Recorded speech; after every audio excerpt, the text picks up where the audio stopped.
إن الحمد لله نحمده ونستعينه من يهده الله فلا مضل له ومن يضلل فلا هادي له ونشهد أن لا إله إلا الله وحده لا شريك له ونشهد أن محمدا عبده ورسوله أما بعد فأعوذ بالله من الشيطان الرجيم بسم الله الرحمن الرحيم وقال الله تعالى في كلامه المجيد إن الدين عند الله الإسلام وما اختلف الذين أوتوا الكتاب إلا من بعد ما جاءهم البينات ما جاءهم العلم بغيا بينهم ومن يكفر بآيات الله فإن الله سريع الحساب رب اشرح لي صدري ويسر لي أمري واحلل عقدة من لساني يفقه قولي وقال رسول الله صلى الله عليه وسلم القرآن حجة لك أو عليك وإن الله يرفع بهذا الكتاب أقواما ويضع به الآخرين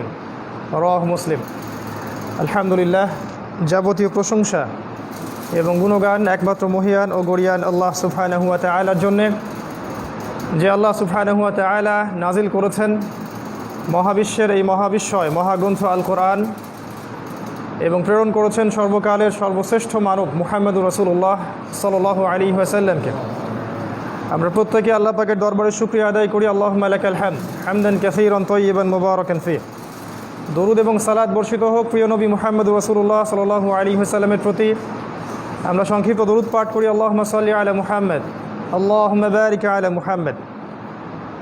সম্মানিত উপস্থিতি, আজকের এই জুমার সংক্ষিপ্ত সময়ের খুতবার আলোচ্য বিষয় ইসলাম ও বর্তমান বিশ্ব। ইনশাআল্লাহ সংক্ষিপ্ত সময়ের মধ্যে এই বিষয়ে একটি জ্ঞানগর্ভ আলোচনা উপস্থাপনের চেষ্টা করব ইনশাআল্লাহ। ওয়া মা তাওফীকি ইল্লা বিল্লাহ আলাইহি তাওয়াক্কালতু ওয়া ইলাইহি উনীব। আলোচনা শুরু করতে চাচ্ছি পবিত্র কোরআনুল কারীমের সূরাতুল আল ইমরান আয়াত নাম্বার 19 থেকে। আল্লাহ রাব্বুল আলামিন এই আয়াতের মধ্যে বলেছেন, ইন্নাদ দীনা ইনদাল্লাহিল ইসলাম, নিশ্চয়ই আল্লাহ সুবহানাহু ওয়া তাআলার কাছে একমাত্র গ্রহণযোগ্য মনোনীত জীবন ব্যবস্থার নাম হচ্ছে ইসলাম। ওয়া মাখতালাফাল্লাযীনা উতুল কিতাব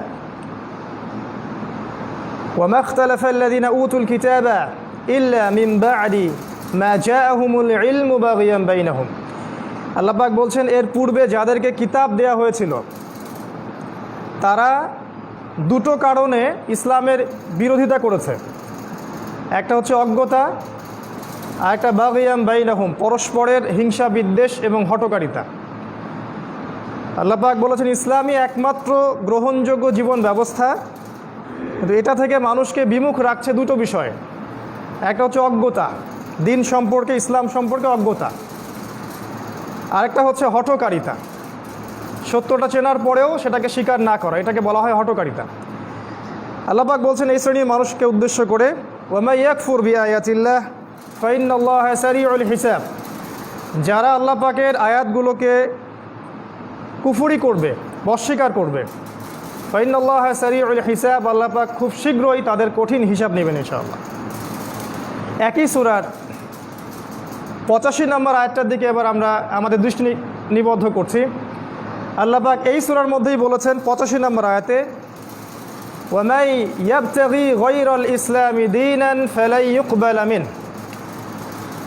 কথাগুলো এই সময়ের জন্যে বেশি প্রযোজ্য, যে যুগে আমরা বাস করছি, ফিতনাতুল মাসিহিদ দাজ্জাল এবং তার অনুসারীদের যুগ, এ যুগে এটা বেশি প্রয়োজন। আল্লাহ পাক বলেছেন, ওয়া মান ইয়াবতাগি গায়রাল ইসলামি দীনান ফালাই ইউকবাল মিন। যে ব্যক্তি ইসলাম ব্যতীত, মানে আল্লাহ মনোনীত এই জীবন ব্যবস্থা ব্যতীত অন্য কোনো দিন তালাশ করবে বা অন্য কোনো জীবন ব্যবস্থা তালাশ করবে, ফালাই ইউকবাল মিন, লাই ইউকবালা, কোশ্চিন কালেও তার থেকে সেটা কবুল করা হবে না। যারা সামান্য আরবি ব্যাকরণ বোঝেন তারা বুঝবেন, লাই ইউকবালা মানে হচ্ছে ফালাই ইউকবালা, কোশ্চিন কালেও সেটা তার থেকে গ্রহণ করা হবে না। ওয়া হুয়া ফিল আখিরাতি মিনাল খাসিরিন, এবং সে ব্যক্তি বা সেই দেশ বা সেই রাষ্ট্র বা সেই জাতি বা সেই বিশ্ব পরকালে ক্ষতিগ্রস্তদের অন্তর্ভুক্ত হবে, যারা আল্লাহ পাকের এই মনোনীত জীবন ব্যবস্থা ব্যতীত অন্য কোনো দিন তালাশ করবে। এবার আসেন এই সূরার 83 নম্বর আয়াতে। আশ্চর্যজনক একটা কিতাব কোরআন। এই একই সূরার মধ্যেই এই এতগুলো কথা আছে। এই সূরার মধ্যেই আছে 83 নম্বর আয়াতে আল্লাহ পাক বলছেন, আফা গায়রা দীনিল্লাহি ইয়াবগুন। আল্লাহ পাক বলছেন যে তারা কি তবে এই দিন ইসলাম ছাড়া অন্য কোনো দিন তালাশ করছে? আফা গায়রা দীনিল্লাহি ইয়াবগুন, তারা কি ইসলাম ব্যতীত অন্য কোনো রিলিজিয়ন বা কোড অফ লাইফ তালাশ করছে? আল্লাহ পাকের কথাটা খুব ভালো করে মনোযোগ দিয়ে শুনুন। আল্লাহ পাক বলছেন তারা কি ইসলাম ব্যতীত অন্য কোনো দিন তালাশ করছে? ওয়ালাহু আসলামা মান ফিস সামাওয়াতি ওয়াল আরদি তাওআন ওয়া কারহান। অথচ আল্লাহর কাছে আত্মসমর্পণ করেছে এই মহাবিশ্বের প্রত্যেকটা সৃষ্টি। আসমান সমূহ মানে মহাবিশ্বের যত প্রাণী আছে, জীব বা জড়, সবাই আল্লাহর কাছে আত্মসমর্পণ করেছে। ওয়াল আর্দ, এবং এই পৃথিবীর সমস্ত প্রাণী মাখলুক যাদের সত্তা আছে, সৌল আছে, আত্মা আছে, বা যাদের নাই, এই জীব জড় প্রত্যেকেই আল্লাহর কাছে আত্মসমর্পণ করেছে।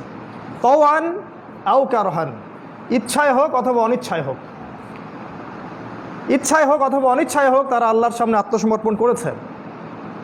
আফা গায়রা দীনিল্লাহি ইয়াবগুন, কিন্তু এই মানুষরা কি আল্লাহর দিন ব্যতীত অন্য দিন তালাশ করছে?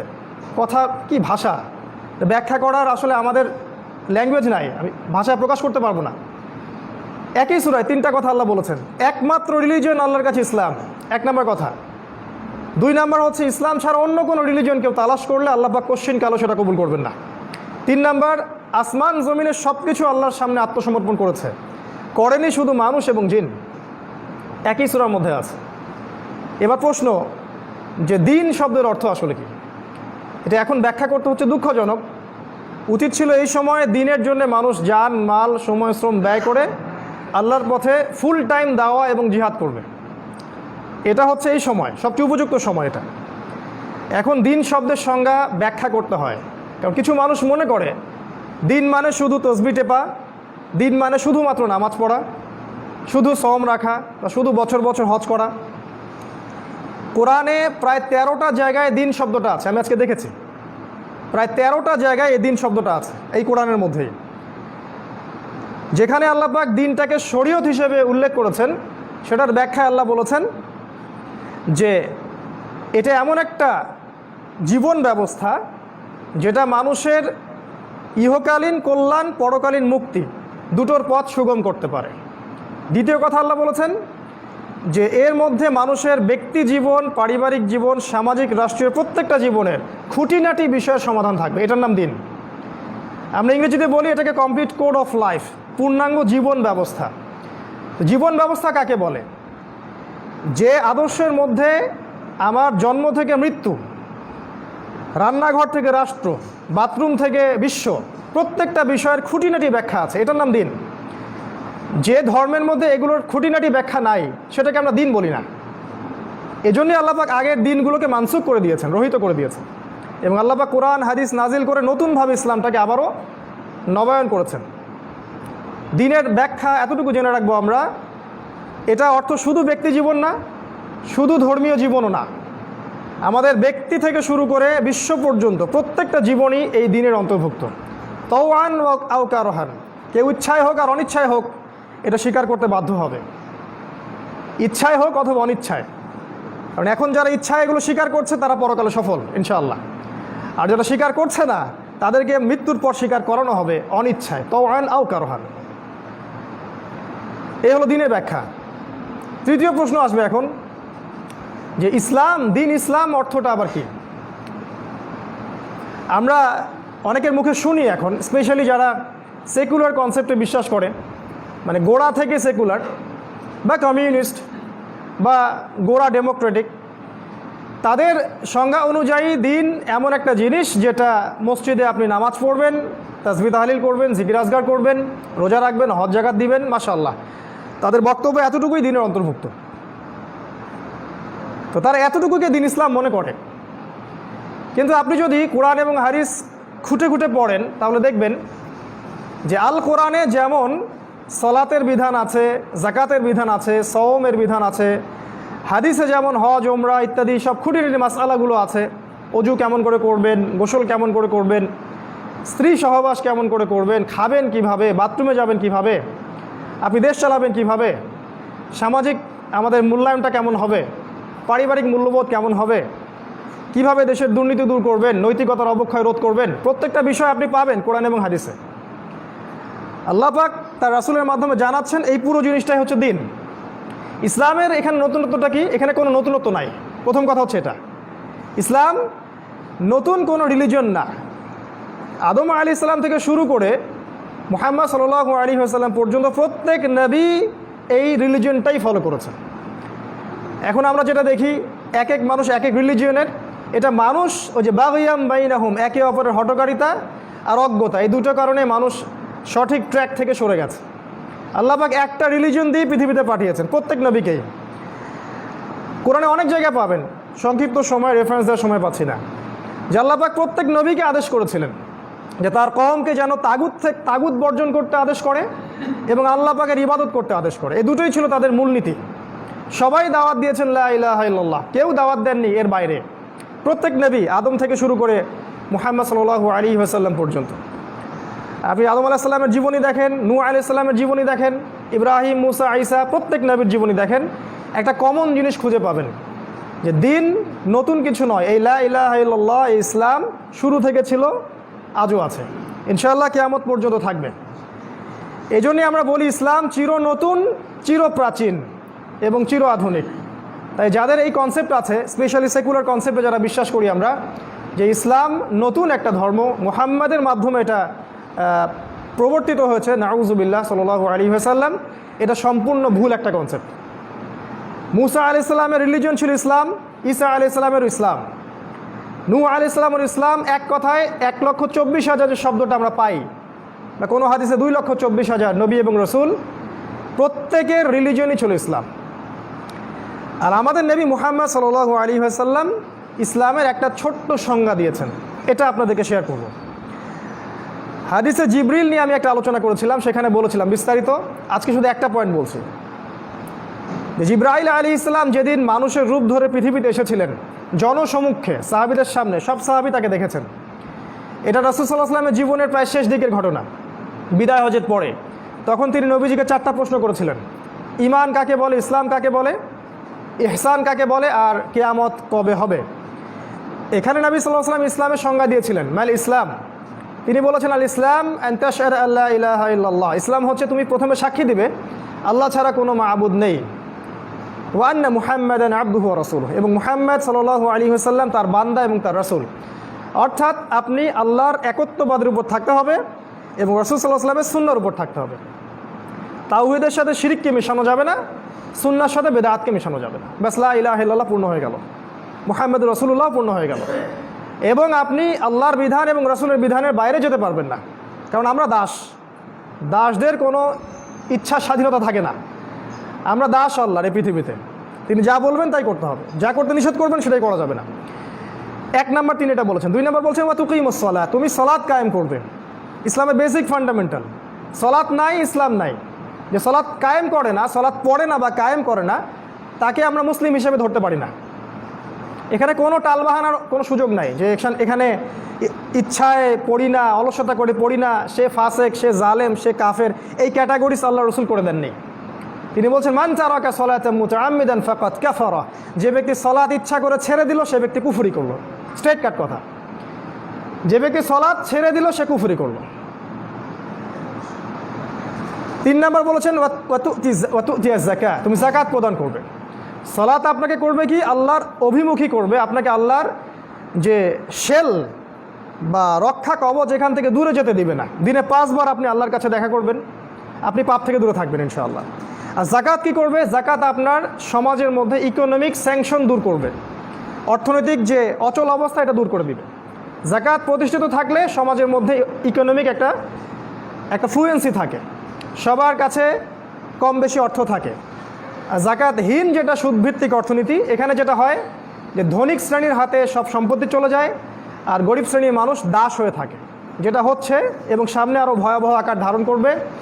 জাতিসংঘ পর্যন্ত রিপোর্ট দিয়েছে, গতকাল দেখলাম, যে সামনে করোনা পরবর্তী বিশ্বে 50 থেকে 60 কোটি মানুষ দুর্ভিক্ষে মারা যাবে। ওরাই বলছে, আমরা বলছি না। কারণ ইকোনমিক স্যাংশন, অর্থনীতি যে অচল অবস্থা তৈরি হয়েছে, এটা যাকাত না থাকার কারণে হয়েছে, শুধু মহামারীর কারণে হয়নি। তিনি আরও বলেছেন তাহুজ্জুল বাইত মান ইসতাতা ইলাইহি সাবিলা, আরেকটা বলেছেন সওম রাখা রমাদান মাসে। এই হজ আপনাকে ইব্রাহিমী চেতনায় উদ্বুদ্ধ করবে এবং তাওহীদের উপর প্রতিষ্ঠিত থাকতে সাহায্য করবে। আর এই সওম আপনার আত্মশুদ্ধি দিবে, তাকওয়া অর্জনের মাধ্যম হবে। এই পাঁচটাকে রাসূল সাল্লাল্লাহু আলাইহি ওয়াসাল্লাম বলেছেন ইসলাম। তিনি এই সংজ্ঞা দিয়েছেন। এখন আমরা যে সমস্যাগুলো দেখছি সমাজের মধ্যে, ইসলামের এই যে বেসিক সংজ্ঞাটা দিলাম, যে এই পাঁচটা বেসিক ফান্ডামেন্টাল, এটা কমপ্লিট কোড অফ লাইফ, জীবনের প্রত্যেকটা বিষয়ের ব্যাখ্যা এখানে আছে। এই বিষয়টাকে কেন্দ্র করে আমাদের এই বিশ্বে, আমাদের শুধু রাষ্ট্রে না, আমাদের পুরো বিশ্বে কিছু সমস্যা সৃষ্টি হয়েছে। কিছু কিছু মানুষ এটাকে হৃদয় থেকে গ্রহণ করেছেন, কিছু কিছু মানুষ এটাকে গ্রহণ করেননি, কুফরি করেছেন। আবার কিছু মানুষ মুখে গ্রহণ করেছেন, ভিতর থেকে গ্রহণ করেননি। এই হচ্ছে বাস্তবতা। আবার কিছু মানুষ ইসলামের আংশিক অবস্থা নিয়েছেন, আংশিকটা নেননি। আবার কিছু মানুষ দেখা যাবে ইসলামের যে বিষয়গুলো নিজের স্বার্থে যায় সেগুলোকে নিয়েছেন, যেগুলো স্বার্থে যায় না সেগুলোকে নেন নাই। আল্লাহ পাক যেটা বলেছেন সেটা আয়াতটা বলে আমি অন্য প্রসঙ্গে যাচ্ছি। আল্লাহ পাক বলছেন উদখুলু ফিস সিলমি কাফা। আল্লাহ পাক বলছেন এই যে কমপ্লিট কোড অফ লাইফ তোমাদেরকে দিলাম, এখানে তোমরা প্রবেশ করো, ফিস সিলমি কাফা, পরিপূর্ণভাবে প্রবেশ করো, আংশিক প্রবেশ করো না। আল্লাহ পাক আরও বলেছেন ইসলামে প্রবেশ করো এবং তাগুতের সাথে কুফরি করো। আমাদেরকে কুফরি করতে বলেছেন। আর তাগুত কি? আল্লাহ বিরোধী যে কোনো শক্তি হচ্ছে তাগুত, ধর্মীয় ক্ষেত্রে হোক বা পলিটিক্যাল ক্ষেত্রেই হোক না কেন। এই দিনের প্রচার নবী সাল্লাল্লাহু আলাইহি ওয়াসাল্লাম করেছিলেন, প্রত্যেক নবী রাসূল করেছেন। এবং আমরা যদি আমাদের নবীর জীবনের দিকে তাকাই, আমরা দেখব যে মাত্র 23 বছরের ব্যবধানে তিনি মক্কার ওই জাহেলি সমাজটাকে পরিপূর্ণ একটা আলোকিত সমাজে পরিণত করেছেন। তাই করেননি? আমরা মক্কার দিকে তাকালে দেখব সেখানে সুদ ছিল, শিরিক ছিল, নারীর অবমাননা ছিল, জিনা ছিল, ধর্ষণ ছিল, আপনার গোত্রীয় দ্বন্দ্ব ছিল, মাদক ছিল। আপনি 23 বছর পরের মক্কার দিকে তাকাবেন, দেখবেন সেখানে কোনো শিরিক নাই, না আছে কোনো মাদক, না আছে কোনো রেপ, না কোনো জিনা, না কোনো শিরক, না গোত্রীয় হানাহানি, কিছুই নাই। এই 23 বছরে নবী সাল্লাল্লাহু আলাইহি ওয়াসাল্লামের কাছে আল্লাহ পাক এই ইসলামটাকে আবার নবায়ন করে দিলেন, ওই প্রাচীন ইসলামই, নতুন ইসলাম না। আর এবার আল্লাহ পাক যেটা দিলেন সেটা হলো কোরআন এবং সুন্নাহ। কোরআন এবং সুন্নাহ। এর আগে ছিল তাওরাত, তার আগে জাবুর, এই যে তাওরাত, জাবুর, ইনজিল, তার আগে সুহুফি মুসা ওয়া ইব্রাহিম, অনেক কিতাব ছিল, ওগুলো সব হয়ে গেল রহিত। এরপরে আসলো কোরআন এবং সুন্নাহ। এই পর্যন্ত আমরা সবাই জানি, কিন্তু সমস্যা হচ্ছে এই কোরআন এবং সুন্নাহকে পরিপূর্ণভাবে বাস্তবায়নের ক্ষেত্রে আমাদের মধ্যে ত্রুটি দেখা যায়। আমরা কেউ ব্যক্তি জীবনে মানি তো পারিবারিক জীবনে মানি না, পারিবারিক জীবনে মানি তো সামাজিক জীবনে মানি না, সামাজিক জীবনে মানি রাষ্ট্রীয় জীবনে মানি না। আর এই গডলেস ওয়ার্ল্ডের কথা তো বাদই দিলাম। এবার আসেন ইসলাম সম্পর্কে এতগুলো কথা বলার পর আমরা বিশ্বের দিকে তাকাই। ইসলামটাকে মাথার একদিকে রাখবেন আর বিশ্বটাকে এবার দেখবেন। তারপরে ইনশাল্লাহ আমরা কনক্লুড করব যে এই সিচুয়েশনে নাজাত পাবে কারা, সফল হবে কারা, সাফল্য কারা পাবে। এবার বিশ্বের দিকে তাকাই, চলেন। আমি যে বিশ্বের দিকে তাকাতে বলছি সেটা শুরু হয়েছে, আমি শুরু করছি রাসূল সাল্লাল্লাহু আলাইহি ওয়াসাল্লামের জীবনী থেকে, খুব সংক্ষিপ্ত সময়ে। আপনারা যদি দেখেন রাসূলুল্লাহ সাল্লাল্লাহু আলাইহি ওয়াসাল্লাম যখন জীবিত ছিলেন তিনি ইসলামিক খেলাফা কায়েম করে দিয়েই গেছেন, তাই নয় কি? রাসূল সাল্লাল্লাহু আলাইহি ওয়াসাল্লাম ইসলামিক খেলাফা কায়েম করে দিয়ে গেছেন, ইসলামিক লজ, বেসিক প্রত্যেকটা ফান্ডামেন্টাল সমাজে বাস্তবায়ন করে দিয়ে গেছেন। তারপর আবু বকর সিদ্দিক কি সেখান থেকে সরে গেছিলেন? সেই ট্র্যাক থেকে কি তিনি সরে গিয়েছিলেন? উসমান রাদিয়াল্লাহু আনহু বা ওমর ইবনুল খাত্তাব বা আলী, কোনো খলিফাই এই ট্র্যাক থেকে সরে যান নাই। তারা সেই খেলাফার ভিত্তিটা শক্ত করে ধরে রেখেছিলেন। এক কথা ইসলামী খেলাফা সমাজে রাষ্ট্রে কায়েম ছিল। এরপরে আসে উমাইয়াদের শাসন। উমাইয়াদের শাসনের মধ্যে যেটা দেখা যায় যে সমাজের মধ্যে অনেক দুর্নীতি, করাপশন চলে আসে এবং কিছু দুনিয়া পূজা চলে আসে, কিন্তু তারপরেও তার ইসলামিক শেলের মধ্যে ছিল, খেলাফা ছিল। তারপর আসে আব্বাসীয়রা, তখনও ভোগবিলাস বাড়তে থাকে আব্বাসীয়দের সময়ে এবং ইসলাম দুর্বল হতে থাকে, ইসলাম বিরোধী শক্তিগুলো জাগ্রত হতে থাকে। এক পর্যায়ে মঙ্গোলিজরা এসে বাগদাদকে আক্রমণ করে খেলাফা ধ্বংস করে দিতে চেষ্টা করে। তারপরেও খেলাফা টিকে ছিল, পুরোপুরি ধ্বংস হয়নি। এরপর আসে ফাতিমিদের খেলাফা, তারপরে আসে মামলুকদের শাসন, তারপরে মোগলদের শাসন, এরপর টার্কিদের শাসন, অটোম্যান এম্পায়ারদের শাসন। হিস্ট্রিগুলো যদি পড়েন বুঝতে পারবেন এই অটোম্যান এম্পায়ার বা 1914 সালের আগ পর্যন্ত ইসলামী খেলাফার একটা শেল পৃথিবীতে ছিল, ছোট হোক আর বড় হোক। কখনো কেউ দুর্বল হয়েছে, আবার কখনো কাউকে শক্তিশালী করা হয়েছে।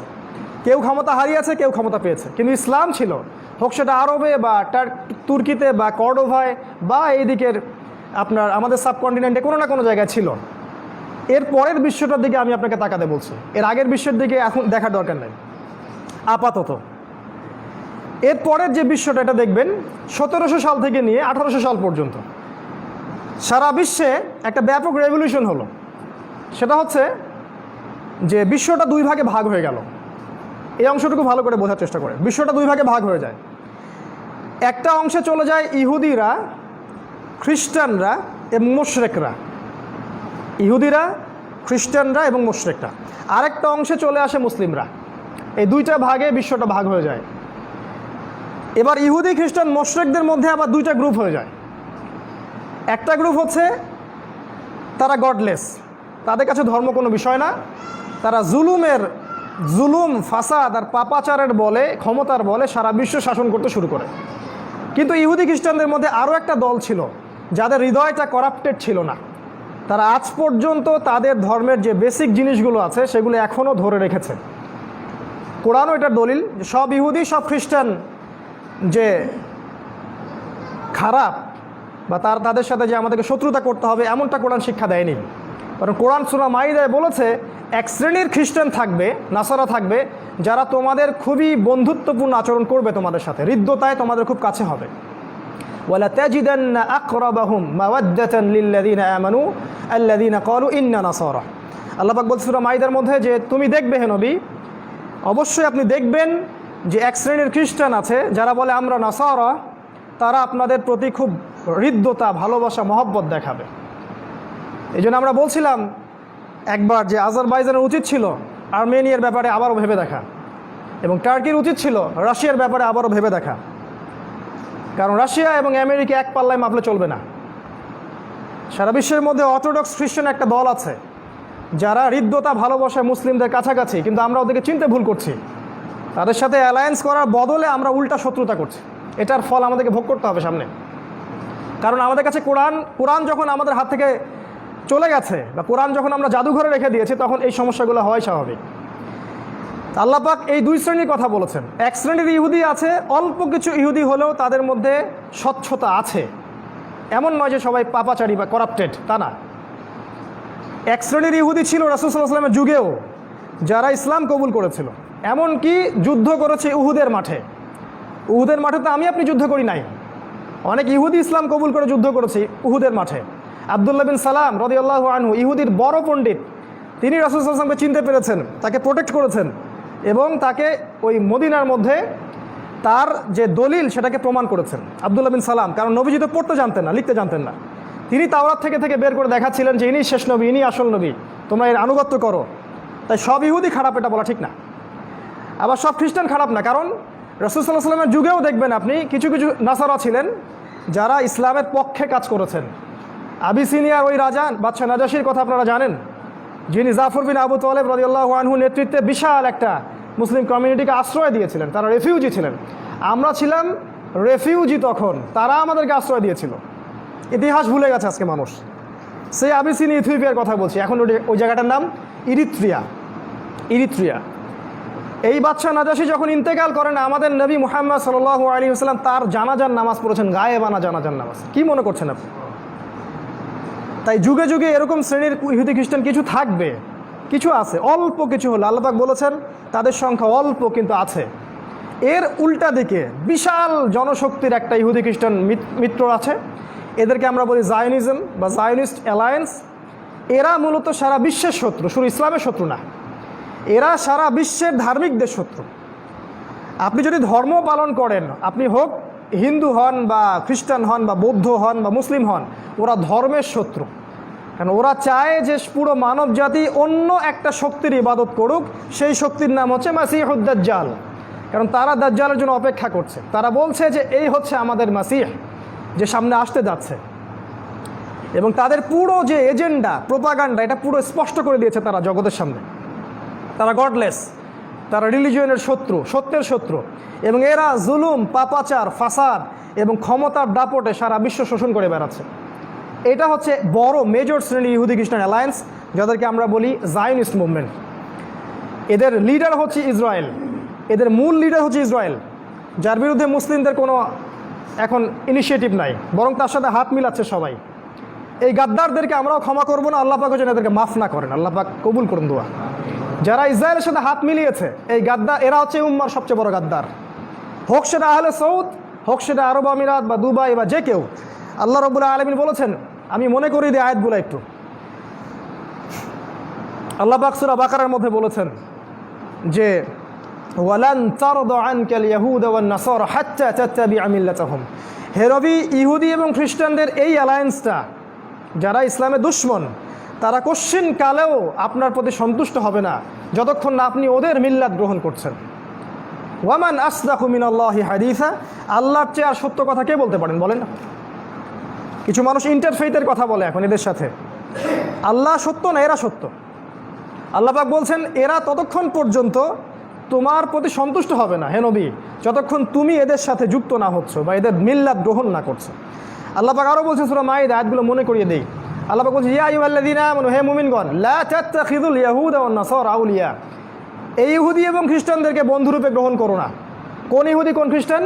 বা'দুহুম আউলিয়া বা'দ, যারা একে অপরের বন্ধু। এই জায়নিস্ট মুভমেন্ট, যারা একে অপরের বন্ধু।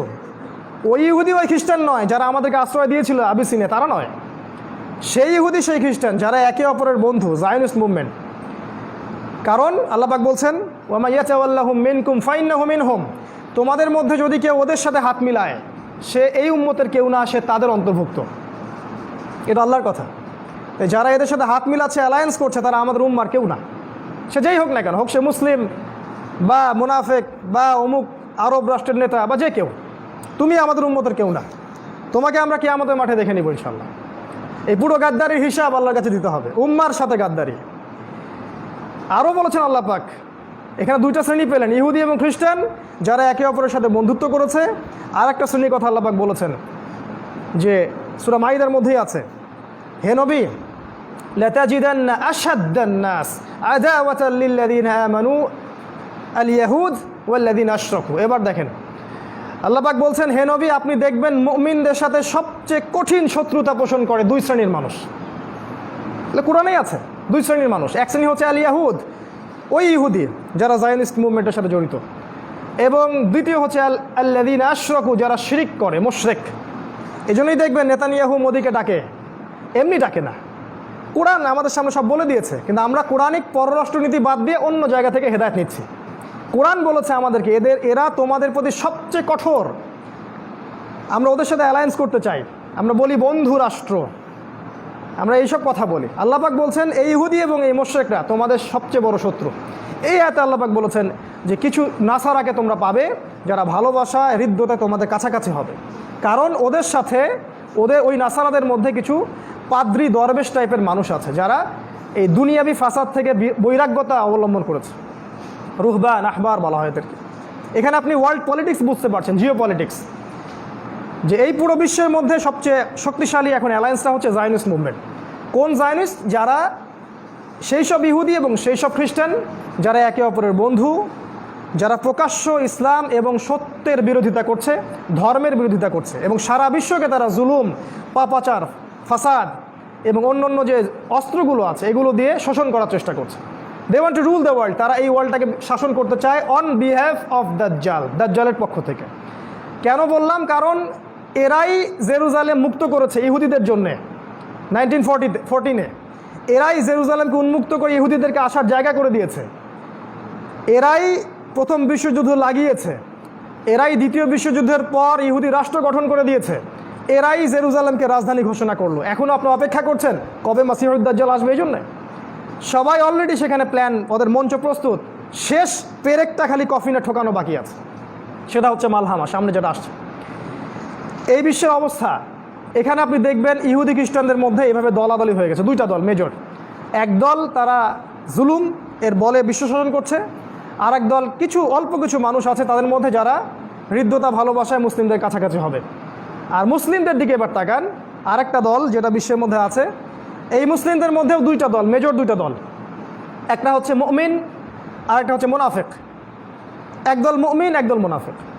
মুনাফিকদের ব্যাপারে আপনারা সবাই জানেন, যা বলে তা রক্ষা করে না, আমানতের খেয়ানত করে, আর কথা বললেই মিথ্যা কথা বলে। প্রত্যেকটা খাসলতই এদের সাথে মিলে যায়, হোক সেটা মানে পারিবারিক মুনাফিক থেকে বৈশ্বিক মুনাফিক, প্রত্যেকের খাসলতই সেম। কথা বললে কথা রাখবে না, কথা দিলে কথা রাখবে না, আর কথা না রাখাই ওর সুন্নাহ। আমানত দিবেন, খেয়ানত করবে, খেয়ানত করাই ওর সুন্নাহ। ওয়াদার খেলাপ করবে এবং একে অপরের সাথে গালিগালাজ করবে। আরও আছে ওদের আলামত, ফজরের নামাজ পড়বে না, ঈশার নামাজ পড়বে না, বা অলসতা করবে, জামাতে আসবে না। কোরআন হাদিসের সরাসরি বিরোধিতা না করলেও ভিতরে ভিতরে ওদের সাথে অ্যালায়েন্স গঠন করবে, ইসলামের বিরুদ্ধে কাজ করবে, ইসলামটাকে হাস্যকর রূপে সমাজের সামনে তুলে ধরবে। অনেক আলামত আছে। মুনাফিক চিনতে হলে একটা সূরা পড়বেন, আমি বলে দিচ্ছি। মুনাফিক চিনতে হলে একটা সূরা যথেষ্ট, সেটা হলো সূরাতুত তাওবা। সূরা তাওবা বলে দিবে আমার ভিতরে ঈমান আছে না নেফাক আছে। আর আরেকটা শ্রেণী হলো মুমিন শ্রেণী। এই মুমিন শ্রেণীর মধ্যে আরও সমস্যা বেশি। এদের মাঝে আবার শতদা বিভক্ত, হাজার হাজার লক্ষ লক্ষ দল আছে। একটা দুইটা না, লক্ষ লক্ষ দল আছে। মাযহাবি দলাদলি হোক, আর আপনার তরিকার দলাদলি হোক, আর অ্যাসোসিয়েশন ওয়াইজ দলাদলি হোক, যেটাই হোক, শতদা বিভক্ত। এখন সমাধান ওই যে নবী সাল্লাল্লাহু আলাইহি ওয়াসাল্লাম বলেছেন, মা আনা আলাইহি ওয়া আসহাবি, আমি যার উপরে আছি আমার সাহাবীরা যার উপরে আছেন। দুর্ভাগ্যজনক, এই 1700 সাল থেকে 2020 পর্যন্ত এই হাদিসের বেসিসেই আবার অনেকগুলো দল হয়ে গেছে। সবাই বলছে আমি সাহাবীদের উপরে আছি, আমি সাহাবীদের উপরে আছি, কিন্তু কারোর মধ্যে কোনো হৃদ্যতা, কোনো অ্যালায়েন্স নাই, সবাই শতদা বিভক্ত। এই হলো মুমিনদের অবস্থা। এর ফলে কি হয়েছে? এর ফলে আমাদের অর্থনীতি দুর্বল হয়ে গেছে, আমাদের পররাষ্ট্রনীতি দুর্বল হয়ে গেছে, ধর্মীয় সম্প্রীতি নষ্ট হয়েছে। আমরা একে অপরের সাথে হিংসা, গীবত, তহমত, কাদা ছড়াছড়িতে ব্যস্ত আছি। আর ওই জেরুজালেম প্রস্তুত হয়ে গেছে দাজ্জালের জন্য। এই 300 বছরে এগুলোই হয়েছে বেশি বেশি। তবে একটা হাদিস আপনাদেরকে বলতে চাই, এটা আমার মনে হয় যুবক ভাইদের হৃদয়ে নাড়া দিবে। রাসূল সাল্লাল্লাহু আলাইহি ওয়াসাল্লাম বলেছেন, এই রকম ফিতনার পরিবেশেও একটা দল থাকবে, একটা উম্মাহ থাকবে, একটা তাইফা থাকবে, মানে এক শ্রেণীর মানুষ থাকবে সারা বিশ্বে, যারা যাহিরিনা আলাল হক, হকের উপরে স্পষ্ট হবে, প্রকাশ্য হবে, গোপনে গোপনে না। আমি কে বক্তব্য দিচ্ছি চেনা যায় না এমন বক্তব্য না, স্পষ্টভাবে জাহের হবে সবার সামনে। হক মানে জাহের। নবী সাল্লাল্লাহু আলাইহি ওয়াসাল্লাম কি বক্তব্য দিয়ে সামনে পর্দা দিতেন নাকি? ওই হ্যামিলনের বাঁশিওয়ালার পিছনে ছোট তোমরা অনলাইনে। যাহিরিনা আলাল হক, হকের উপরে স্পষ্ট হবে, প্রকাশ্য, দীপ্তমান। কোনো শক্তি, রবি বলছেন পৃথিবীর কোনো শক্তি তাদের কোনো ক্ষতি করতে পারবে না। হাত্তা ইয়াফতাহু বাইতুল মাকদাস, এমনকি তারা বাইতুল মাকদাস বিজয় করবে। এটা আপনাদেরকে দিলাম, চিন্তা করবেন, খুঁজে বের করবেন তারা কারা। একটা দলের কথা নবীজি বলেছেন, যারা এই উম্মার মধ্যে থাকবে শেষ পর্যন্ত, তারা যুদ্ধ করবে, যুদ্ধের কথা আছে। এটা নবী বলেছেন। যদি জঙ্গি সন্ত্রাসী বলতে হয় তাহলে মুহাম্মদ সাল্লাল্লাহু আলাইহি ওয়াসাল্লামকে বলবেন। তিনি বলেছেন যে এই দলটা হকের উপর প্রতিষ্ঠিত থেকে ন্যায়ের পথে যুদ্ধ করবে, এমনকি শেষ পর্যন্ত তারা বাইতুল মাকদাস, ওই জেরুজালেম আবারও পুনরুদ্ধার করবে। এটা হবে ইনশাআল্লাহ আযজা ওয়া জাল, যেটা এখন হচ্ছে সারা ওয়ার্ল্ডে। এই অবস্থায় আমরা শেষ করছি অল্প সময়ের মধ্যে। এই অবস্থায় যদি আপনি বিশ্বকে দেখেন, আমি শুধু 4টা পয়েন্ট আপনাকে শেয়ার করছি। এই 4টা পয়েন্ট থেকে আপনি বিশ্বকে দেখলে বুঝতে পারবেন যে সমাধানটা কোথায় আছে। 1 নম্বর পয়েন্ট হচ্ছে ধর্মীয় দৃষ্টিকোণ। আপনি ধর্মীয় দৃষ্টিকোণ থেকে পুরো বিশ্বটাকে দেখেন, এটা 1 নম্বর। 2 নম্বর হচ্ছে অর্থনৈতিক দৃষ্টিকোণ, ইকোনমিক দৃষ্টিকোণ থেকে বিশ্বটাকে দেখেন কি অবস্থা। 3 নম্বর আপনার সামাজিক দৃষ্টিকোণ থেকে দেখেন। 4 নম্বর পলিটিক্যাল দৃষ্টিভঙ্গি থেকে দেখেন। এই 4টা সেক্টর বলে দিলাম। এর বাইরে একটা আছে, সেটা আমি আজকে খুব পাবলিকলি বলছি না। এই 4টা সেক্টর থেকে আপনি বিশ্বটাকে দেখলে বুঝতে পারবেন আসলেই বিশ্বের কী অবস্থা। আমি কিছু ক্যালকুলেশন আপনাকে করে দিলাম খুতবার মধ্যে। ওই জেরুজালেম যারা দখল করেছে, ওই অবৈধ আল্লাহ পাকের লানত অভিশাপপ্রাপ্ত এই জিউসরা, এরা ব্রিটেনের সাথে অ্যালায়েন্স করেছিল, তারপরে আমেরিকার সাথে করলো। এখন তাদের বড় অ্যালায়েন্স আছে, ব্রিটেন, আমেরিকা, ফ্রান্স, জার্মানি, এইদিকে অস্ট্রিয়া হাঙ্গেরি, এই পাশের আমেরিকা, ওইদিকে অস্ট্রেলিয়া, এদিকে ইন্ডিয়া, পুরো বিশ্বের বড় বড় পরাশক্তিগুলো করে হাত করে নিয়েছে। আর মুসলিম দিকে তাকালে আমি বললাম শততা বিভক্ত, আমাদের শক্তি নাই, শক্তি নাই। তবে একটা কথা মনে রাখবেন, ওই একটা হাদিস বলেছি বিজয়ী হবে একটা দল, আরেকটা আয়াত মনে রাখবেন। আল্লাহ পাক বলেছেন কাম মিন ফিআতিন কালিলা গালাবাত ফিআতান কাসীরাতান বিইذনিল্লাহ। আল্লাহ পাক বলেছেন কতই না ক্ষুদ্র দল ছিল এই পৃথিবীতে, কতই না ক্ষুদ্র দল ছিল যারা বড় বড় দলের উপর বিজয়ী হয়েছিল বিইذনিল্লাহ, আল্লাহ পাকের ইজনে, আল্লাহ পাকের সাহায্য। এটাই সেই দল যারা বিজয়ী হবে ইনশাআল্লাহ। তবে এখন বিশ্বকে আপনি চারটা দৃষ্টিভঙ্গি থেকে দেখেন। এই আপনি ধর্মীয় দৃষ্টিভঙ্গি থেকে তাকান, দেখবেন আমি যেটা বললাম, ধার্মিকদের মধ্যে এখন পরিপূর্ণ ধর্ম পাবেন না, ধর্মের অংশ পাবেন। হয়তো কেউ নামাজি পাক্কা, অর্থনৈতিক জীবনে পাক্কা সুদখোর, কেউ হজ ওমরা করে হাজী সাহেব, আল্লাহ বিরোধী আইন বাস্তবায়ন করছে। কাউকে দেখবেন যে মাশাআল্লাহ তসবির দানা নিয়ে ওই কোনায় বসে আছে, বোনকে সম্পত্তি দেয় না, সামাজিক মূল্যবোধ ভালো না, চরিত্র ভালো না। এমনকি দুঃখজনক, মানে দুর্ভাগ্যজনক যে আল্লাহ পাক যে কী আযাব দিচ্ছেন আমাদেরকে আল্লাহ ভালো জানেন। এখানেও হয়তো বা ইহুদি খ্রিস্টানের কোনো চক্রান্ত থাকতে পারে, তবে আমার মনে হয় না যে এখানে আমাদেরও দোষ কম আছে। আমরা মাদ্রাসাগুলোর দিকে তাকাচ্ছি, এখন কিছু কিছু মাদ্রাসায় দেখছি এমন কিছু ঘটনা ঘটছে যেটা ভাষায় প্রকাশ করার মতো না। মানে ধার্মিকদের যে নৈতিক অবক্ষয়, এটা যে কোন জায়গায় চলে গেছে, মানে ধর্মটাকে আমরা আসলে সেইভাবে পালন করতে পারছি না। ধর্মের স্টেজ হচ্ছে প্রথমে সে মুসলিম হবে, আত্মসমর্পণ করলো, তারপরে হবে মুমিন, পরিপূর্ণ খাঁটি বিশ্বাসী, কথায় কাজে আমলে বাস্তবায়ন করবে। 3 নাম্বার, এরপর উঁচু লেভেল মুত্তাকি, এরপর সে তাকওয়া অবলম্বন করবে, আর উঁচু লেভেল। তারপরে হবে মুহসিন, ইহসান, এমনভাবে আল্লাহর ইবাদত করবে যেন আল্লাহকে দেখতে পাচ্ছে। এই জিনিসগুলো আমরা পার করতে পারছি না। মুসলিম, মুমিন, মুত্তাকি, মুহসিন, এই লেভেলগুলো পার করতে পারছি না। ধার্মিক জীবনে দেখেন আমাদের মধ্যে ধর্মীয় ত্রুটি হচ্ছে। যারা ধর্ম পালন করছি সিরিয়াসলি করছি না, গাছাড়াভাবে করছি, মনে করছি এতটুকু করলেই হয়ে যাবে। কেন জানি একটা অলসতা কাজ করে ভিতরে, আর স্বপ্নগুলো আমাদের খুব ছোট হয়ে গেছে। আমরা অল্পতে সন্তুষ্ট হয়ে যাচ্ছি, এতটুকু হলেই চলবে, আমাদের উঁচু কোনো ভিশন নাই। এটা গেল আমজনতার কথা। আলেমন আমাদের দিকে তাকান, শততা বিভক্ত। এখন কথাবার্তা, ল্যাঙ্গুয়েজ শুনলে মনে হয় না আদৌ সে আলেম কিনা, বিহেভিয়ার দেখলে মনে হয় না আদৌ সে আলেম কিনা। আপনি যদি দেখেন অসংখ্য ইমাম আছে ওর ছেলে নামাজ পড়ে না, ওর বউ পর্দা করে না। অসংখ্য বক্তা আছে যে আপনি দেখবেন মাদকদ্রব্য খাচ্ছে। ইভেন অনেকে দেখবেন যে পরকীয়ায় লিপ্ত হয়ে গেছে, জিনা করতেছে। দুঃখজনক কথাগুলো বলছি, তা দুঃখজনক।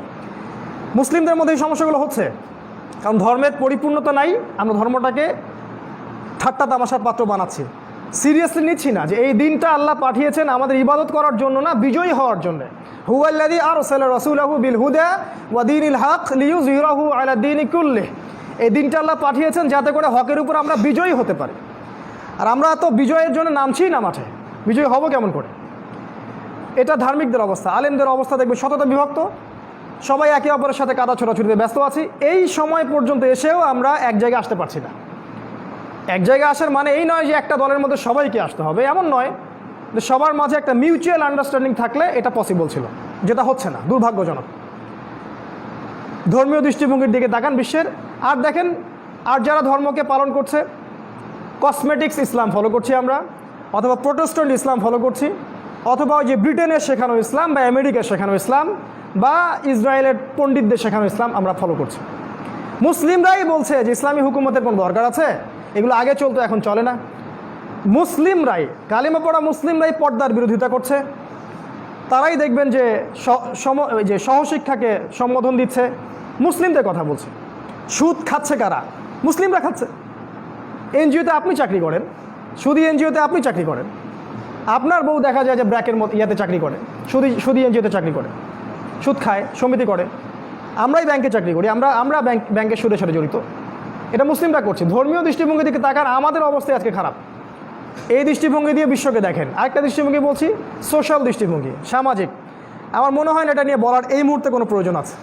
আপনারা প্রত্যেকেই জানেন যে সামাজিক অবস্থা আজকে কোন জায়গায় গিয়ে দাঁড়াইছে। মানে আমাদের মা, আমাদের বোন বাসায় নিরাপদ কিনা তাও জানি না। বলে আসলাম বাসা থেকে বের হওয়ার আগে কোনোভাবেই দরজা যেন না খুলবা না, যেই আসুক। মানে আমাদের ভিতরে কি পরিমাণ একটা মানে কনসিয়াসনেস তৈরি হয়েছে দেখেন, ভীতি কাজ করছে ভিতরে, একটা ফেয়ার কাজ করছে, না জানি কখন কি হয়। দেখেন এই সমস্যাগুলো শুধু যে অন্যের জীবনে থাকবে তা নয়, এই সমস্যাগুলো আমাদের জীবনেও আসবে। আপনারা ওই ঘটনা জানেন, শনিবারে মাছ ধরার ঘটনা।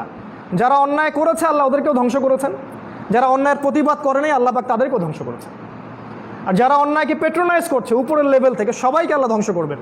কোথায় আছে? কোরআনে আছে, সূরা বনী ইসরাঈলের মধ্যে দেখবেন, ওয়াইম মিন ক্বরিয়াতিন ইল্লা নাহনু মুহলিকুহা ক্বাবলা ইয়াউমিল কিয়ামাহ। কিয়ামতের আগেই এই জুলুমের কারণে প্রত্যেক নগরী আমি ধ্বংস করে দিব, আল্লাহ বলেছেন। কিভাবে করবেন? ওই যে পারমাণবিক যুদ্ধ আসতেছে সামনে, 800 কোটি মানুষ তো এমনি মারা যাবে না, এমন বোম পড়বে 1 সেকেন্ডে সব শেষ। 1 সেকেন্ডের মধ্যে একটা রাষ্ট্র শেষ হয়ে যাবে। 5টা বছর অপেক্ষা করেন, দেখেন কি হয়। 5টা বছর অপেক্ষা করেন, সাল বলে দিচ্ছে 2025 সাল পর্যন্ত অপেক্ষা করেন। আল্লাহ ভালো জানেন, আমরা ভবিষ্যৎ বক্তা নই। 2025 পর্যন্ত অপেক্ষা করে দেখেন কি হয় সামনে। যে কোনো সময় ওয়ার্ল্ডে একটা ম্যাসাকার ডিস্ট্রয়মেন্ট শুরু হয়ে যাবে। Nuclear war is coming, knocking at the door, দরজায় কড়া নাড়ছে। সোশ্যাল অবস্থা এই দেখবেন, সমস্ত পাপাচারের মূল এই সামাজিক পাপাচারগুলো। এখন কি নাই? হত্যা অ্যাভেলেবেল, ঘুষ ছাড়া চাকরি হয় না, টেবিলে নিজ দিয়ে টাকা না দিলে আমার জব হবে না। মুসলিম তো ঘুষ নিচ্ছে, ওখানে তো ইহুদি খ্রিস্টান নাই, ওদেরকে দোষ দেন কেন সবসময়? নামাজি লোক সেই কাজ করতেছে। এই যে মানুষের জমি লুট করে খাওয়া, কে করতেছে এগুলো? ওরা করে না, আমরাই করি। আপনি দেখেন মাদক, মুসলিম যুবকদের কথা বলছি, আমার তো মনে হয় 80%ই মাদকের সাথে জড়িত। কয়টা ছেলে পাবেন ফ্রেশ মাদক ছাড়া, সিগারেটও খায় না এমন ছেলে কয়জন আছে? এদের রক্তকে দূষিত করে ফেলা হয়েছে। এগুলা এমনি এমনি করা হয়নি, কারণ দাজ্জাল জানে যে তার এই এজেন্ডার সবচেয়ে বড় বাধা হচ্ছে যুব সমাজ। এই জন্য যুব সমাজের আত্মাটাকে সে ধ্বংস করে দিয়েছে। কিভাবে? এই মাদক দিয়ে আর পর্নোগ্রাফি দিয়ে, দুইটা মেইন অস্ত্র আর কি। কত যুবক আছে আমাদের মতো স্কলার, মানে আমাদের মতো, মানে বলছি যারা কোরআন হাদিস পড়াশোনা করছে, কিন্তু বুক ফুলায় সত্য কথাটা বলতে পারে না। কেন পারে না জানেন? আপনার কাছে মনে হয় সে ভয় পায়। আমি আপনাকে রিজনটা বলছি, রিজনটা পর্নোগ্রাফি। ইয়েস, মানুষ যখন গোপনে পাপ করে তখন দেখবেন পাবলিকলি সে হক কথাটা বলার সাহস পায় না, ভিতর থেকে সাউন্ড আসে না। ভিতর থেকে সাউন্ড আসবে না, ইমানের ওই জাজবাটা আসবে না আপনার ভিতর থেকে। কারণ ওই পর্নোগ্রাফির কারণে হৃদয়টা আস্তে আস্তে আস্তে আস্তে ডেড হার্ট, মরে গেছে। এখন সেখানে নূর নাই, এই জন্য সে সত্য কথাটা বলতে পারছে না। সে কিন্তু কোরআন জানে, তার কথাই বলছে। আর অন্যদের কথা বাদ দেন, কি নাই দেখেন, মাদক যুবকদের মতো ছড়িয়ে দেওয়া হয়েছে, পর্নোগ্রাফি ছড়িয়ে দেওয়া হয়েছে। আপনার এই যে ধর্ষণ, এটা নিয়ে বলার মতো রুচি এখন কাজ করছে না, কোনো বিচার পাবেন না আপনি। ওই দুই একটা আইওয়াস। আচ্ছা, নাউজুবিল্লাহ, আমাদের মা বোনদেরকে রেপ করার পরে বিচার হয়েও কি হয়? শান্তি হবে? কি হবে? ওর 5 বছর কারাদণ্ড দিবেন আপনি, ইজ্জতটা যে চলে গেল। ওই মেয়েটার কী হবে? একটা মেয়ের রিপোর্ট দেখলাম গত পরশুদিন, একটু সময় নিচ্ছে, আপনার একটু ধৈর্য সহকারে বসে। মেয়েটাকে রেপ করেছে তার চাচাতো ভাই, কয়েকজন ওর গুন্ডা বাহিনীকে নিয়ে পলিটিক্যাল শেল্টারে, নাম বলছি না, আপনারা জানেন কারা এই কাজগুলো করে। পলিটিক্যাল শেল্টারে কাজটা করা হয়েছে এবং সেই মেয়ের সেই গর্ভে সন্তান এসেছে, সেই বাচ্চাটাকে সে জন্ম দিয়েছে। সে বাচ্চাটা বয়স এখন 4 বছর। ওই মেয়েটা সমাজে কিভাবে চলে? সমাজের মানুষ ওকে ছিছি করে, ওই মেয়েটাকে ছিছি করে। ওই বাবার কোনো পরিচয় নাই। আর কোনো মুসলিম যুবক আজকে ওই মেয়েটার পাশে দাঁড়ালো না, কেউ দাঁড়ালো না। ওই মেয়েটা যদি আমার বোন হতো বা আমাদের প্রধানমন্ত্রীর মেয়ে হতো, যদি এই মেয়েটা আমাদের পলিটিক্যাল লিডারদের কারো মেয়ে হতো বা বোন হতো, আপনি কি করতেন? চিন্তা করেন। এই কথাটা এই জন্য বললাম, নবী সাল্লাল্লাহু আলাইহি ওয়াসাল্লাম জিনা এবং ধর্ষণ ঠেকানোর জন্য একটা ফিলোসফি দিয়েছেন, যে নিজের করে চিন্তা করা। দেখবেন, আমি দলিল দিচ্ছি, একটা ছেলে এসেছিল না, এসে বলেছিল যে আমি জিনা করতে চাই ইয়া রাসূলুল্লাহ, আমি ইসলামের সব মানতে রাজি আছি, বাট আমাকে জিনার অনুমতি দেন। নবীজি কি বলেছেন? তার উপর রাগ হন নাই। নবীজি বলেছেন, তোমার মায়ের সাথে কেউ জিনা করলে তুমি কি তা পছন্দ করবে? কি নেতা, কি রকম ইন্টেলেকচুয়াল নেতা দেখেন। তোমার বোনের সাথে করলে কি পছন্দ করবে বাবা? তোমার ফুপুর সাথে, তোমার খালার সাথে, তোমার মেয়ের সাথে। ছেলেটার ভিতরটা কিন্তু একদম মানে আবেগে সে আর আপ্লুত হয়ে থাকতে পারলো না, ঝরঝর করে কাঁদতে থাকলো। ইয়া রাসূলুল্লাহ, আমি তো এটা কখনো পছন্দ করবো না। তখন তিনি বললেন, যার সাথে তুমি এটা করতে চাচ্ছ অবৈধ কাজ, সেও কারো না কারো বোন, কারো না কারো মা, কারো না কারো ফুফু, কারো না কারো খালা। হাদিসটা দেখেন, বুখারীতে আছে না। নিজের করে চিন্তা করবেন না, আইন বাস্তবায়নও করতে পারবেন না আপনি। যখন মনে করবেন এই দেশের প্রত্যেকটা ধর্ষিতা বোন আমার মা, আমার স্ত্রী, আমার দেশ আজকে ধর্ষিত, তখন আপনি আইন পাশ করতে পারবেন। আর পাশ করলেই হয় না, এটার সঠিক বাস্তবায়ন থাকতে হয়। একটা কথা আছে না, স্বাধীনতা অর্জন হচ্ছে রক্ষা করা কঠিন। আইন পাশ করলেই সব হয় না, এটাকে বাস্তবায়ন করার মতো সেই ঈমান তাকওয়াবান জনসমষ্টি গড়ে তুলতে হবে। আরেকটা বিষয় হলো যে জনগণ যখন খারাপ হয় তখন শাসকদেরও করার কিছু থাকে না। সমস্যাটা শুধু শাসক বর্গের মধ্যে নেই, এটা আমাদের সমস্যা। আমাদের নবীজি যখন হুদুদ কেসাস এগুলো কায়েম করেছেন, তার আগে সাহাবীদেরকে তৈরি করেছিলেন। এমনভাবে তৈরি করেছেন, একটা সাহাবী যদি জেনা করেন, এসে নবীজির কাছে বলেছেন যে ইয়া রাসূলুল্লাহ, আমি জেনা করেছি, আমাকে পবিত্র করেন। একটা ছেলে কি আমাদের এখানে এই কথাটা বলতে পারবে? কারণ এই তাকওয়া আমরা তাকে ট্রেন্ড আপ করিনি। আপনি ইসলাম তুলে দিয়েছেন শিক্ষা ব্যবস্থা থেকে, রাষ্ট্র থেকে, সংবিধান থেকে, আপনার এডুকেশন সিস্টেম থেকে, ইকোনমিক সিস্টেম থেকে। আপনি কেমন করে আশা করছেন যে একটা পুণ্যবান, একটা আলোকিত প্রজন্ম গড়ে উঠবে? এরা তো পর্নোগ্রাফিতে থাকবেই, মাদক খাবেই, ধর্ষণ করবেই, রেপ করবেই। কোনো আধ্যাত্মিকত্ব নাই, কোনো আইনের শাসনও নাই, এবং ইসলামী হুকুমতগুলো নাই। দ্যাট ইজ ওয়াই প্রবলেমগুলো হচ্ছে। আর এগুলো আস্তে আস্তে আরও বাড়তে থাকবে, কারণ নবীজি বলেছেন সামনে মানুষ গবাদি পশুর সাথে জেনা করবে। আমি যে মিম্বরে দাঁড়িয়ে কথাটা বললাম, কথাটা মনে রাখেন, সামনে মানুষ গবাদি পশুর সাথে জিনা করবে, এটা হাদিস আছে। এত বেশি বাড়তে থাকবে এই সমস্যাগুলা, হাত্তা যতক্ষণ পর্যন্ত না আবারও ইসলামী খেলাফা বাস্তবায়ন হয়, তার আগ পর্যন্ত। এবং কিছু হাদিস আছে, আমি সনদগত থেকে দুর্বল জন্য সবসময় বলি না, এমনভাবে এসেছে হাদিসগুলো যে এমন ইনসাফ, এমন ন্যায় কায়েম হবে সেই খেলাফতে, যে অন্যায় করার সাথে সাথেই দেন কোর্ট বসায় তার বিচার করে ফেলা হবে। এরকম একটা সময় আসতে যাচ্ছে সামনে, শুধু অপেক্ষা করতে থাকেন, কিচ্ছু করতে পারবে না তারা। এটা আসতে যাচ্ছে সামনে, কেউ ঠেকাতে পারবে না। আপনি সামাজিক দৃষ্টিভঙ্গির দিকে তাকান, খালি হত্যা, খুন, ধর্ষণ, ফাসাদ এগুলো দেখতে পারবেন। কারণ ওই যে আমি প্রথমে বলেছি, ইন্না দীন ইনদাল্লাহিল ইসলাম, এই আয়াত থেকে আমরা সরে এসেছি। উদখুলু ফিস-সিলমি কাফা, ইসলামে পরিপূর্ণভাবে প্রবেশ করি নাই। ইসলাম ছাড়া অন্য দিন তালাশ করছি, অন্য রিলিজন তালাশ করছি, অন্য জায়গায় আদর্শ তালাশ করছি। আল্লাহ পাক এগুলোর ফল আমাদেরকে ভোগ করাচ্ছেন। আর দুইটা পয়েন্ট বলে শেষ করছি। একটা হচ্ছে, আপনাকে অর্থনৈতিক দৃষ্টিভঙ্গি দিয়ে বিশ্বকে দেখতে হবে। সারা বিশ্বের দিকে তাকায় দেখেন, ইকোনমিক স্লেভারি চাপিয়ে দেওয়া হচ্ছে, অর্থনৈতিক দাসত্ব। এর মূল বিষয়টা হচ্ছে সুদ। আমি বহুদিন বলেছি, এটা মায়ের সাথে জেনা করা, এটা 36টা মেয়েকে রেপ করা। সুদ মানে আল্লাহ এবং তার রাসূলের সাথে যুদ্ধ ঘোষণা করা। কথাগুলো আমাদের ইন্টারনাল হার্টের মধ্যে আঘাত আর করে না, কারণ আমাদের হার্টগুলো মারা গেছে, আমাদের নফসগুলো মারা গেছে। ইন্না লিল্লাহ ওয়া ইন্না ইলাইহি রাজিউন। রিবা সারা বিশ্বকে শোষণ করছে রিবা।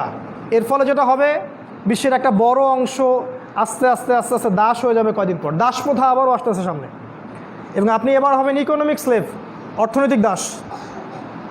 শুধু ওই গলায় রশি দেওয়া দাস না, ইকোনমিক স্লেভ, অর্থনৈতিক দাস। একটা সময় ছিল, আপনারা জানেন সবাই, যে আমাদেরকে জিজিয়া দিত যারা, আজকে ওরা আমাদেরকে লোন দেয়, আমরা ওদের লোনে রাষ্ট্র চালাই। একসময় এরা আমাদেরকে ট্যাক্স দিত, জিজিয়া দিত। যখন খিলাফা ছিল তখন ওরা আমাদের প্রোটেকশনে থাকতো, আমাদেরকে জিজিয়া দিত। আমরা ইকোনমিক সেকশন, পলিটিক্যাল সেকশন, প্রতিটা সেকশন রুল করতাম, ওরা আমাদের কাছে অধীনে থাকতো, তারা আমাদের সাথে মিউচুয়াল আন্ডারস্ট্যান্ডিং করতো, জিজিয়া দিত, আমরা ওদেরকে প্রোটেক্ট করতাম। আজকে এরা আমাদেরকে লোন দেয়, সুদ দেয়, ব্যাংকিং সিস্টেম দেয়, পেপার মানি আপনাদেরকে ধরিয়ে দিয়েছে, কাগজের টাকা, যার ইন্ট্রেন্সিক কোনো ভ্যালু নাই, একটা কাগজের পিস মাত্র, আর কিছু না। সামনে আপনাকে যেটা করতে হবে, কাগজের টাকা আপনি দেয়ালে ওয়ালপেপার করে ঝুলিয়ে রাখবেন, কারণ এই কাগজের টাকা ইজ গোয়িং টু ডিস্ট্রয়, এটা শেষ হতে যাচ্ছে। সামনে আসবে আপনি ইলেকট্রনিক মানি, সব ইলেকট্রনিক মানি। আপনি খালি পাঠাবেন, টাকা ধরতেও পারবেন না, পকেটেও রাখতে পারবেন না, দেখতেও পারবেন না। কখনো প্রশ্ন করে না কোনো আলেম বা আমাদের যারা শায়েখুল হাদিসরা আছেন, ওলামায়ে কেরাম, মুফতিরা আছেন, যে ইজ দিস হালাল অর হারাম?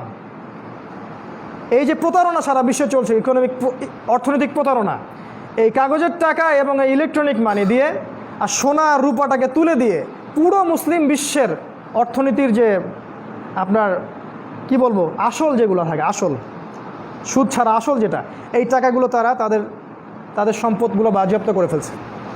এই কাজটা করতো পৃথিবীতে একটা সম্প্রদায়, যাদেরকে আল্লাহ পাক ভূমিকম্প দিয়ে ধ্বংস করেছিলেন, শুআইব আলাইহিস সালামের কওম। এদেরকেও আল্লাহ ভূমিকম্প দিয়ে ধ্বংস করবেন ইনশাআল্লাহ, কারণ আল্লাহ পাক বলেছেন সামনে 3টা ভূমিকম্প আসতে যাচ্ছে, একটা আরবে, একটা পূর্বে, একটা পশ্চিমে।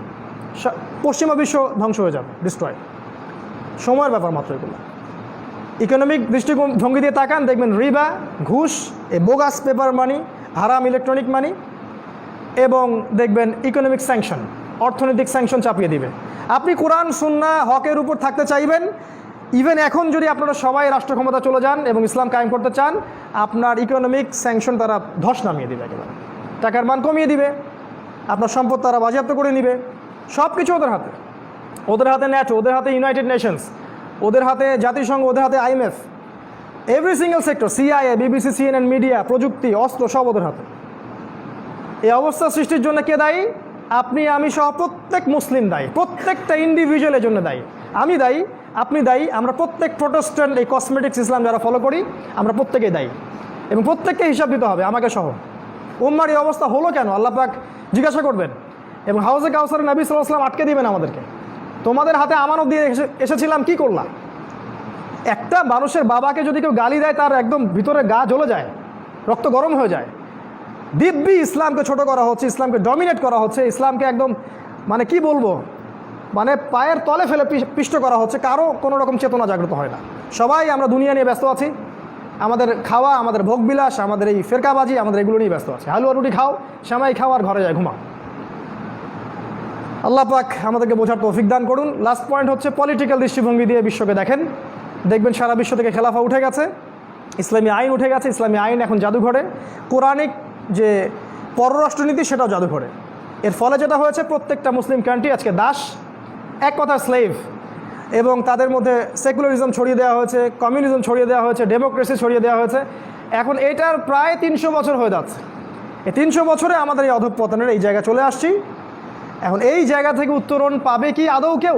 প্রশ্ন এটা, আদৌ কি আমাদের উত্তরণ সম্ভব, বা কেউ কি সফল হবে? একটা হাদিস বলে শেষ করে দিচ্ছি। আমি হাদিসটা আগেও একবার বলেছি, আবার বলছি। নবী সাল্লাল্লাহু আলাইহি ওয়াসাল্লাম বলেছেন, এইরকম বৈশ্বিক অবস্থাতেও মুসলিমদের মধ্যে কিছু মুসলিম থাকবে যারা সব সময় আল্লাহর পথের জিহাদের রশি ধরে থাকবে।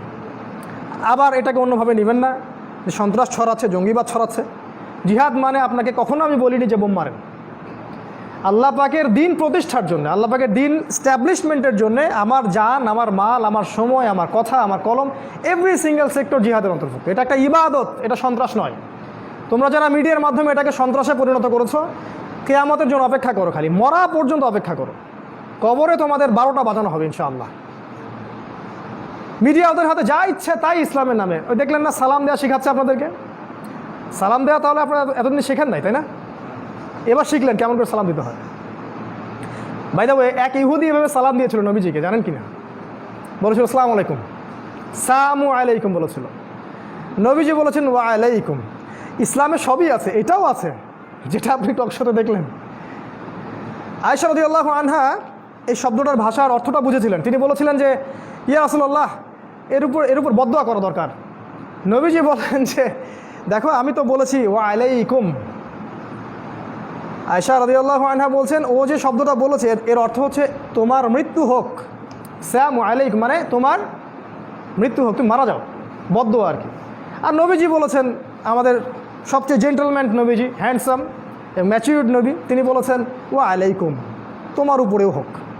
এরকম করে কেউ সালাম দিলে আপনারা এটা বলবেন ওয়া আলাইকুম, বদদোয়াটা ওর উপরে চলে যাবে ইনশাআল্লাহ। তো এগুলো হচ্ছে অবস্থা। এখন এই অবস্থায় আমাদের যেটা নবী সাল্লাল্লাহু আলাইহি ওয়াসাল্লাম যে বলেছেন যে যারা সফল হবে তাদের কথা বলছি, যারা দুটো কাজ করছে। এক হচ্ছে সবসময় আল্লাহ পাকের পথের জিহাদের রশি ধরে আছে, যখন দিনের জন্য যে কাজটা করার সুযোগ আসছে সেটাই করে ফেলবে ইনশাআল্লাহ, ঘরে বসে থাকবে না, ঘর কোনা হবে না। আর 2 নম্বর এক শ্রেণীর কথা তিনি বলেছেন, যারা এই বৈশ্বিক ফাসাদ থেকে নিজেদেরকে মুক্ত করে প্রত্যন্ত জায়গায় চলে যাবে, এই ফাসাদ থেকে দূরে থাকবে এবং সেখানে ছোট ছোট মুসলিম কমিউনিটি গড়ে তুলবে। আমি বিগত 1 বছর থেকে এটা বলে আসছি আপনাদেরকে। আর 4টা-5টা বছর অপেক্ষা করেন ইনশাআল্লাহ, আমার কথাটা আপনাদের মনে পড়বে ইনশাআল্লাহ। আমি জানি না কেউ এটা করবেন কিনা বাংলাদেশে। অনেকে নক করেন, ফোন করেন, মেসেঞ্জারে দেন, ভাই কোথাও কি মুসলিম ভিলেজ তৈরি হয়েছে, আমরা সেখানে আসবো। আমি কেমন করে করব ভাই? এটা তো আমার সামর্থ্য নাই। করবেন আপনারা, আমি দিক নির্দেশনা দিচ্ছি। করে আমাকে একটা জায়গা দেন, সেখানে আপনারা করে আমাকে একটা ছোট্ট ঘর দেন। এমন জায়গা যাদের সামর্থ্য আছে, প্রত্যন্ত জায়গার জমিগুলো কিনে ফেলেন, সেখানে ডেইরি প্রজেক্ট করেন, মাছের চাষ করেন, খাবার উৎপন্ন করেন, ছোট ছোট মুসলিম কমিউনিটি গড়ে তোলেন, মাদ্রাসা করেন, মসজিদ করেন, একটা কমিউনিটি, একটা ওয়ান আমির ওয়ান জামা, এরকম গড়ে তোলেন। সামনে খাবার পাবেন না ভাই, ওষুধ পাবেন না, সামনে পৃথিবীতে সূর্যের আলো প্রবেশ করবে না। একটা নিউক্লিয়ার ওয়ারকে আপনি কি মনে করছেন? একটা সামান্য একটা ভাইরাস সারা বিশ্বকে বন্ধ করে দিল।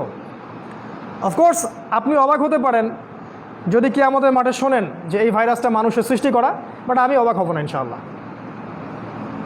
এটাতে আমার অবাক হওয়ার কিছু নাই। প্রত্যন্ত জায়গায় চলে যাওয়া একটা সমাধান বলেছেন নবীজি, কারণ তিনি বলেছেন মুমিনরা সকালে মুমিন থাকবে, বিকালে কাফের হয়ে যাবে, বিকালে কাফের থাকবে, সকালে মুমিন হয়ে যাবে। তিনি আরও বলেছেন যে এই সময়গুলোতে সফল হবে আসহাবুল কাহাফের মতো যারা থাকতে পারবে, যারা আল্লাহর পথে জিহাদে রশি ধরে থাকবে, যারা আল্লাহ পাকের পথে জান মাল সময় শ্রম ব্যয় অব্যাহত রাখবে, যারা ইউনাইটেড থাকবে, কমিউনিটি গড়ে তুলবে, এবং যারা এই যুগেও সুন্নাহর উপর আঁকড়ে থাকবে। নবীজি বলেছেন তোমাদের মতো 50 জন শহীদ সাহাবীর নেকি তারা পাবে ইনশাআল্লাহ। এই পরিস্থিতি থেকে উত্তরণের জন্য আপনারা আমার কি করণীয়, এই করণীয় বিষয়গুলো আপনারা চিন্তা করবেন। আমি শুধু আপনাদেরকে চিন্তার খোরাক দিলাম আজকে জুমার খুতবায়। সিচুয়েশন এরকম, আপনি পলিটিক্যাল দৃষ্টিভঙ্গি থেকে, অর্থনৈতিক দৃষ্টিভঙ্গি থেকে, ধর্মীয় এবং সামাজিক দৃষ্টিভঙ্গি থেকে বিশ্বকে দেখার চেষ্টা করেন এবং জিও পলিটিক্সটাকে কোরআন থেকে পড়ার চেষ্টা করেন, হিস্ট্রি পড়েন, নবী সাল্লাল্লাহু আলাইহি ওয়াসাল্লামের সুন্নাহগুলোর উপর আমল করেন, তার স্ট্যাটিস্টিক এবং তার যে স্ট্র্যাটেজি সেগুলো অ্যাপ্লাই করেন। ইনশাআল্লাহ আমরা শেষ জামানায় সেই সব মুমিনদের অন্তর্ভুক্ত হতে পারবো ইনশাআল্লাহ, যারা আল্লাহর পথে সবসময় নিজেদের জানমাল সময় শ্রম ব্যয় করতে প্রস্তুত, যারা হিজরত করতে প্রস্তুত, যারা প্রত্যন্ত জায়গায় আসহাবুল কাহাফের মতো থাকতে প্রস্তুত, বা ফিতনার যুগেও ঈমান আমল নিয়ে 50 জন সাহাবীর নেকি প্রাপ্ত এই সুসংবাদপ্রাপ্ত সাহাবীদের যে দলের কথা নবীজি বলেছেন তাদের অন্তর্ভুক্ত হওয়ার সৌভাগ্যপ্রাপ্ত হবে ইনশাআল্লাহু আযজা ওয়া জাল। আল্লাহ পাক আমাদের সবাইকে এই বিষয়গুলো বোঝার এবং আমল করার তৌফিক এনায়েত করুন। আকুলু কওলি হাযা আস্তাগফিরুল্লাহ লি ওয়া লাকুম ওয়া লিসাইরিল মুসলিমিন। বারাকাল্লাহু লানা ওয়া লাকুম বিল আয়াতিল হাকীম ইন্নাহু তাআলা জাওয়াদুন কারীম মুবার রাউফুর রহিম।